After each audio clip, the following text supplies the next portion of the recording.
இந்த நமக்கு நாமே இன்னும் ஒரு திட்டம் இருக்குல்ல, அது போல் ஃப்ராடு ஒன்றும் இல்லைங்க. எனக்கு அந்த ஃப்ராடு எவிடன்ஸோடு வச்சுருக்காரு. பெருமையாக ஊர் ஃபுல்லாக பெருமையாக பேசுகிறாங்களே. அதெல்லாம் ஒன்றும் இல்லைங்க. ஒரே ஒரு உதாரணம் சொல்லிடுறேன். ஓகே. அதை வச்சு எல்லாத்தையும் பார்த்துங்க. ஒரு ஊரில் ஒரு குறிப்பிட்ட ஒரு வாட்டர் பாடியில் ஒரு ப்ராப்ளம். அது அங்கே உள்ள ஒரு என்ஜிஓ, எல்லாம் பெரிய பெரிய பதவியில் இருக்கிறவங்க, ஒரு என்ஜிஓ தான் இந்த ரொட்டேரியன் மாதிரியே லைன் கிளப் மாதிரி அவங்க ஒரு வச்சுருக்காங்க.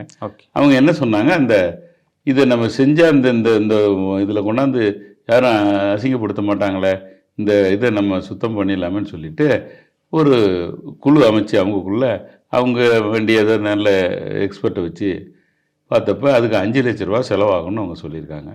உடனே அவங்க 5 லட்ச ரூபா ரெடி பண்ணிட்டாங்க. எல்லாம் பெரிய பதவியில் இருக்கிறவங்க.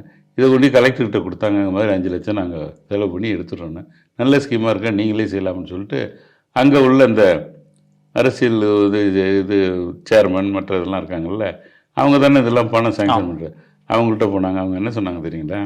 என்ன சொன்னாங்க?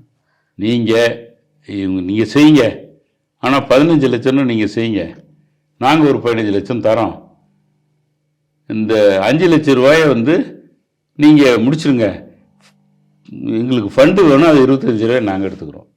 எவ்வளோ ஊழல் பாருங்கள். 5 லட்ச ரூபாயில் முடிக்க வேண்டியதை அங்கே உள்ள பொறுப்பாளர் 30 லட்ச ரூபாயில் முடிச்சிருவோம் அப்படிங்கிறாரு. இது இது இது எவ்வளோ பெரிய ஃப்ராடு. அதுலேயும் 25 லட்ச ரூபாய் அவங்க எடுத்துக்குவாங்களாம், இந்த 5 லட்ச ரூபாயில் இவங்க முடிச்சிருவாங்களாம்.